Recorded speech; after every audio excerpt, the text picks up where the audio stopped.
Dans cette vidéo, nous allons aborder la dernière partie de cette séquence consacrée aux aires et périmètres. Nous allons nous poser la question de comment est-ce qu'on peut calculer l'aire de figures complexes, c'est-à-dire l'aire de figures pour lesquelles nous n'avons pas de formule. Tout d'abord, si je prends ces deux tangrammes, pouvez-vous me dire quelles sont les affirmations correctes parmi les suivantes? Ces deux tangrammes sont composés des mêmes pièces. Ils ont donc la même surface puisqu'il n'y a aucune pièce qui se chevauche. Intéressons-nous maintenant au tangramme qui représente le sapin. Je ne connais pas de formule pour calculer directement la surface d'un sapin. Je dois donc essayer de le découper en figures simples et usuelles dont on connaît les formules d'aire. Pourriez-vous m'indiquer de quelle figure est composé ce tangramme? Ce tangramme est composé de 5 triangles, d'un parallélogramme et d'un carré. Donc, si je calcule l'aire de chaque figure, j'obtiendrai l'aire du sapin. Cependant, je ne connais pas de formule pour l'aire du parallélogramme. Donc, je vais reprendre les pièces composant le sapin et les réassembler différemment, comme ceci. J'obtiens alors cet assemblage qui forme un carré. Les côtés de ce carré mesurent 11 cm. Pourriez-vous alors me donner l'aire de ce grand carré?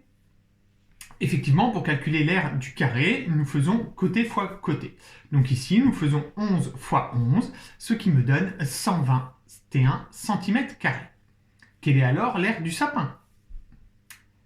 Et oui, comme le sapin est composé des mêmes figures que le grand carré, ces deux figures ont donc la même aire. Donc, l'aire du sapin est 121 cm². Ce qu'il faut retenir, c'est que pour calculer l'aire de cette figure complexe, nous l'avons découpée en plusieurs figures simples connues que nous avons réassemblées pour construire une figure dont on sait calculer l'aire. Prenons maintenant un second exemple avec cette figure, dont on souhaite calculer l'aire totale. Connaissez-vous une formule pour calculer l'aire totale de cette figure? Non, effectivement, il n'existe pas de formule. Donc, comme tout à l'heure, nous allons essayer de la découper en figures simples et usuelles. Nous pouvons la partager comme ceci. Nous connaissons également les mesures. De quelle figure simple et usuelle cette grande figure est-elle composée? Pouvez-vous me donner les formules d'aire pour chacune de ces trois figures? Oui, comme nous connaissons les formules pour chaque figure, nous allons pouvoir calculer l'aire de la grande figure. Nous allons commencer par calculer l'aire du triangle, puis le rectangle, puis celle du demi-disque. Pour le demi-disque, nous prendrons l'aire d'un disque que nous diviserons par 2. Puis nous ajouterons ces trois résultats pour obtenir l'aire totale de la figure. Je vous invite à prendre un cahier de brouillon et je vous laisse faire les calculs. Commençons par le rectangle. Son aire est donnée par longueur fois largeur. Donc ici, c'est 6 fois 4 égale 24. Donc l'aire du rectangle est 24 cm². Intéressons-nous au triangle. Le segment tracé en pointillé représente la hauteur et ce côté représente la base. Donc la hauteur mesure 4 cm et la base 4 cm également. Ce qui nous donne pour la formule base fois hauteur divisé par 2, 4 fois 4 divisé par 2, donc égale 16 divisé par 2, ce qui me donne 8. Donc l'aire du triangle est de 8 cm². Intéressons-nous au disque. Son diamètre est 6 cm. Je dois prendre son rayon pour calculer son aire. Donc son rayon, c'est la moitié, 3 cm. Pour calculer l'aire d'un disque, la formule me donne pi fois rayon, ce qui me donne pi fois 3 fois 3. Donc, pi fois 9, j'utilise ma calculatrice, je trouve environ 28,3 cm².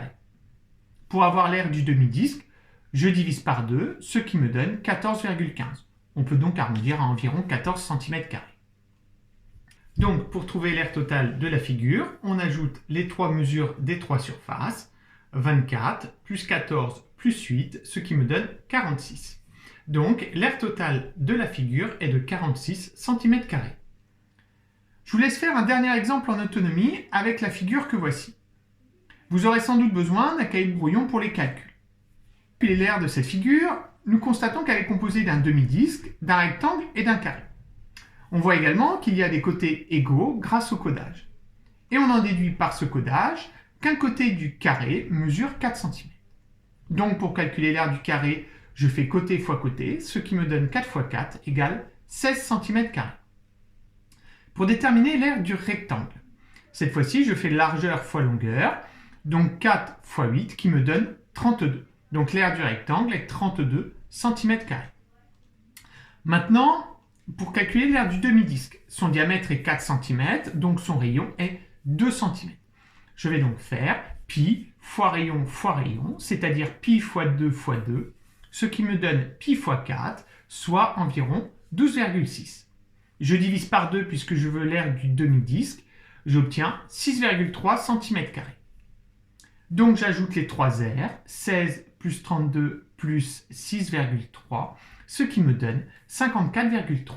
Donc l'aire de la figure est 54,3 cm².